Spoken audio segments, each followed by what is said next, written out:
Rayburn House Office Building, Washington, D.C., Thursday, 17 March 2005. Completing one of the swiftest and most calamitous falls from grace in American cultural history, former St. Louis Cardinals first baseman Mark McGwire, testifying before the House Committee on Government Reform on the subject of steroid abuse in sports, wins the gold medal at the lying, feckless douchebag Olympics by refusing to talk about steroid abuse, instead repeating several dozen times with all the conviction of a man invoking his Fifth Amendment protections the now immortal words, I'm not here to talk about the past. I'm not here to talk about the past, I'm here to talk about the future. In other words, yeah, obviously I was juiced to the fucking gills when I set the home run record, but I don't want to admit that. And I also don't want to lie to Congress under oath and catch a perjury charge. And on that afternoon, 20 years ago, Mark McGwire became a cautionary tale, a rhetorical object lesson, if you will, that shows us the absolute worst way in which you can handle a situation like that. So if we were to see someone in the present day, someone actually in the Congress no less, going full Mark McGwire, the rest of us would have no choice but to exclaim, wow, that's a very bold move indeed. But then, Hakeem Jeffries is a very bold guy. Either that, or he's the most comically inept party leader in the history of the United States. I guess the jury's still out on that one, though, really. But whatever the proximate cause, whatever the animating factor, Hakeem Jeffries has concluded, for reasons that can only be guessed at, that the best way to respond to the great Joe Biden dementia scandal of 2025 is by going full McGwire. He's even been doing the exact Mark McGwire quote in McGwire's exact words. It's kind of amazing. We're not looking backward. We're going to continue to look forward. Certainly, I think President Biden made the decision not to seek re-election. It's a decision that House Democrats strongly supported. We're not here to talk about the past. We're here to look forward. Let's talk about the future. The first time I heard it, I was beside myself. I couldn't believe it. I was like, did Hakeem just go full McGwire? I'm not here to talk about the past. You never go full McGwire. We're not looking backward. We're going to continue to look forward. I had to rewind the video and everything, rewatch it again. We're not looking backward. We're going to continue to look forward. But yeah, by God, that really is what he said. And then he was nice enough to remove any and all doubt by going full McGwire multiple times every day, as he continues to do, because, I don't know, has nobody told him yet? Does he just not know? I'm just saying, it seems like the leader of the congressional Democrats ought to at least have a passing familiarity with very famous events that took place in that same Congress a mere 2 decades ago. But who knows? Maybe Hakeem was too engrossed in studying his favorite book, Marxism for Dummies, to be bothered paying attention either to baseball or to Congress back then. But I will be damned if he's not out there going full McGwire every single day, and the implicit subtext is just the same now as it was back then. It is Hakeem's fun way of saying, yes, of course we all knew the President of the United States was a drooling vegetable and a semi-animated cadaver whose brain had long since turned into tapioca pudding. Hell, we knew that all the way back when he was just a candidate. We knew he was incapable of feeding or dressing himself or reading a teleprompter or exiting a stage or ingressing an airplane. Hell, he never even found Uncle Bosie's crash site, and he used to wander off looking for it every chance he got. The point is, we lied about all of that, and we were proud to lie about it. We were happy to lie about it. And we were fully convinced we would get away with lying about it because we had you guys, the fake news media, running point on the whole thing and participating in the cover-up, giving us those real nice shoulder massages on prime time every night. It was great. And if the old guy had just performed 15% better in that damn debate, everything would have been hunky-dory. I wouldn't be standing here having to go full McGwire because you assholes got cold feet and couldn't see the thing through. I could be up here talking about important things like transing the kids.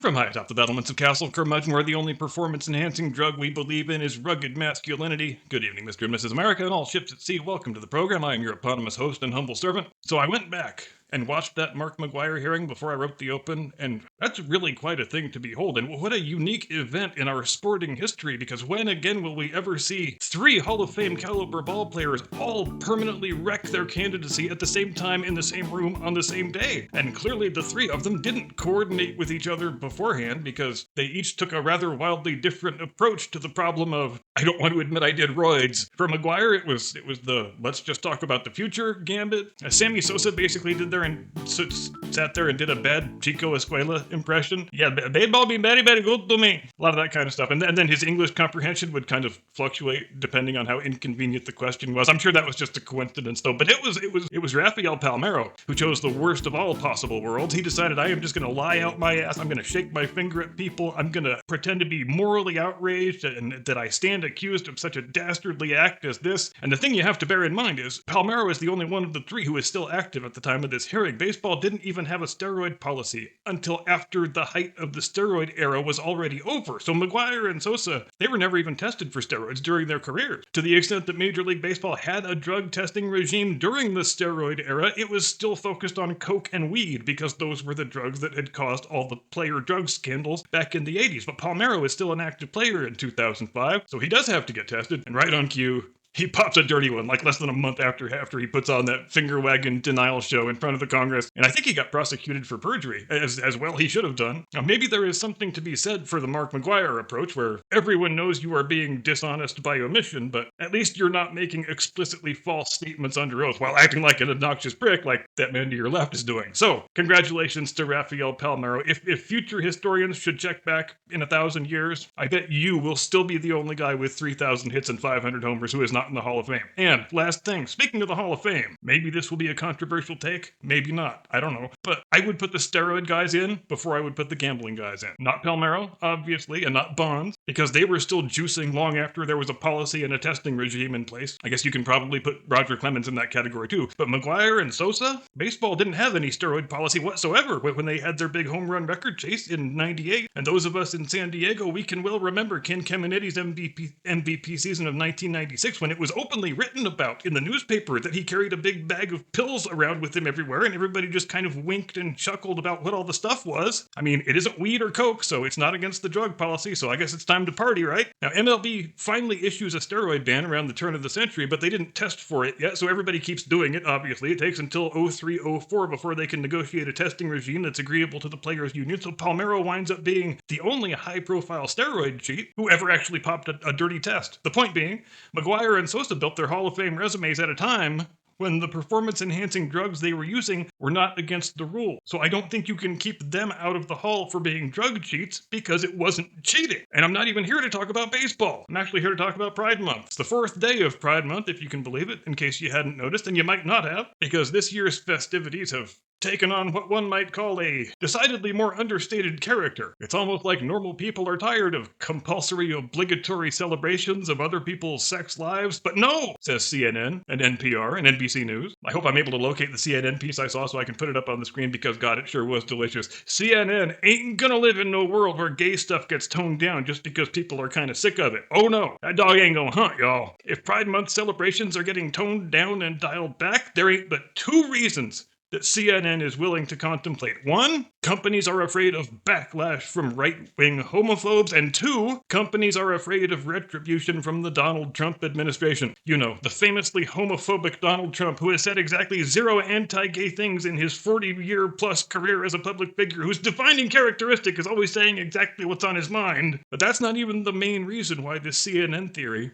is laughable bullshit. What is the main reason why this CNN theory is laughable bullshit? I don't know. Maybe it's the fact that Trump already had an entire term as president, and he didn't inflict any retribution on anybody for being too gay during Pride Month. I don't recall him ever saying one single thing about Pride Month, but you know what I do recall? I recall every Pride Month from 2017 to 2020 being more obnoxious than the last Pride Month. So if companies in 2025 are dialing back their Pride Month sponsorships due to fear of retribution from the Trump administration, as per the CNN theory, why did that same supposed fear not exist 4 years ago?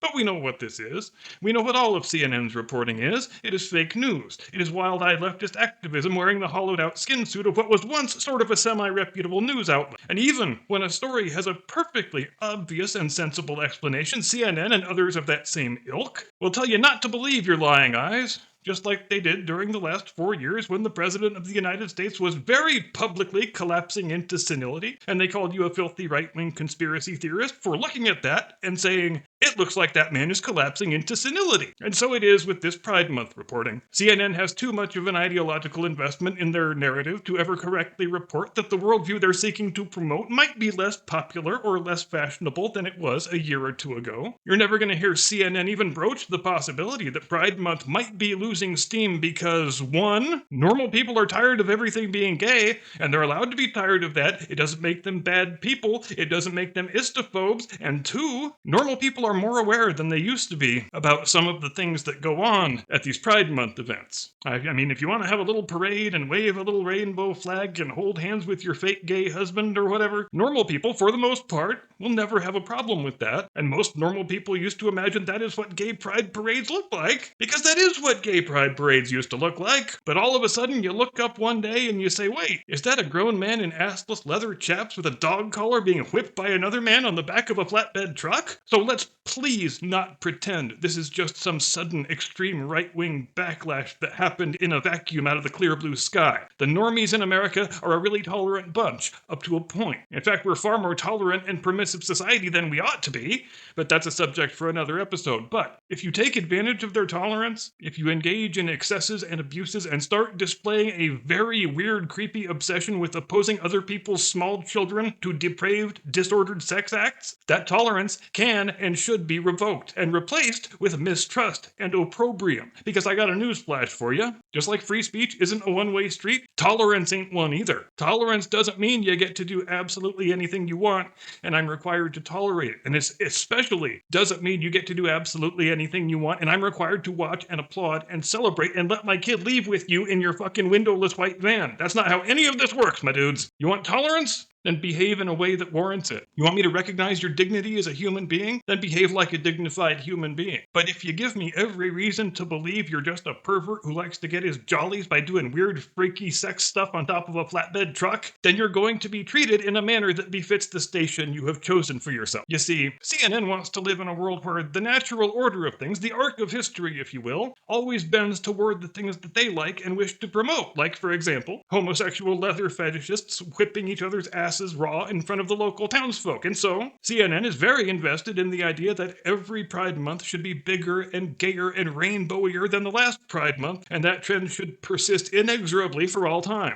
Any disruption in that trend must be due to the attributable to the machinations of some malign actor, and by some malign actor we mean Donald Trump, obviously. And they're covering this Pride Month story, and is it really even a story when you get right down to it? Like it's a funeral, like it's a wake for a much-loved homosexual friend. And what is the world-altering calamity that has made them so very upset? Some corporate sponsors are spending less on Pride Month sponsorship last year or this year than they did last year, and that's it. That's the entire thing. I think there's only been a couple of pride parades that actually canceled so far, and let's face it, they were in places where you wouldn't really expect pride parades to exist, so it seems pretty likely that they probably only did exist during the Biden administration when the whole gay and trans thing was at its maximum crescendo of absurdity, and every big company wanted to spend hand over fist on all that Pride Month stuff, since that was the fashionable thing at the time. But I think most of the pride parades in the big cities, they're still going to proceed as scheduled, as regrettable as that is. And will it really be that big a tragedy if there is less corporate sponsorship this year? I mean, leftists sure have a strange relationship with corporate sponsorship, don't they?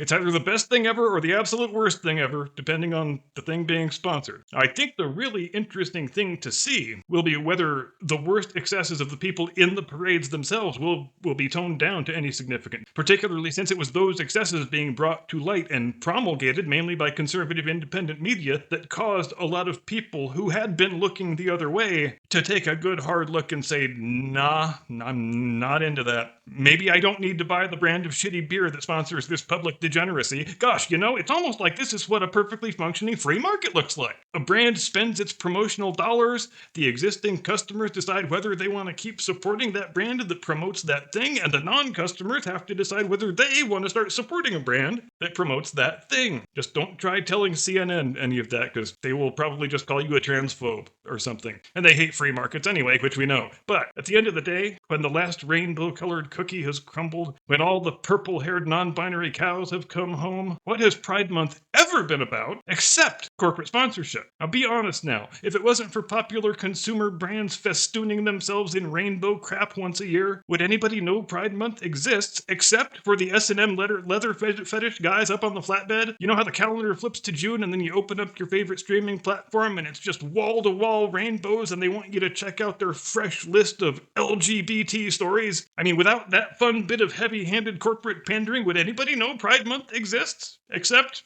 for the aforementioned Sammy Brinton and the ball gag boys? Here, let's boil the question down to its barest essence, shall we? Does the existence of Pride Month and all the associated rituals actually improve the condition of any gay person? Or is it a dumb, cynical, embarrassing corporate cash grab just like every other dumb, cynical, embarrassing corporate cash grab. Is it just one more excuse to sell merch? And is it also the laziest, most disingenuous form of corporatized political pandering, or does it just seem that way to this reporter? God, look how much we care about your identity group. We put a fucking rainbow on a beer can. Can you believe it? Wasn't that wonderful of us? Can't you tell how very much we care about insert name of identity group? And look, if this is the sort of cynical corporate cash grab that you happen to like, more power to you. If you think that company cares about you because they temporarily put a special logo on some product, that's entirely your own damn business. I ain't here to tell you different. But you remember the thing about the two-way street? Yeah, you feel free to like all that stuff as much as you want. You feel free to fall for any corporate pandering that you want to fall for. However, if I look at that same crap and call it what it is, if I'm not impressed by it, if I find it all rather annoying and overbearing and sometimes oppressive, that doesn't mean you get to call me a bigot or an istophobe or any damn other thing except ruggedly handsome. And you know why? Because that's how tolerance works. And also stop trying to trans the kids. Because if there is a generalized backlash against all things LGBTQIA, EIEIO, that has much to do with it. But if you're going to take every type of sexual non-normativity, lump them all together, and call it a community, don't be surprised when things like that happen. Because every calculation with a political upside also has an equal and opposite political downside. Please make a note of it. Here endeth the lesson. Thanks very much indeed for watching. Have a great day and a pleasant tomorrow. See you next time. Do not comply. Get off my lawn.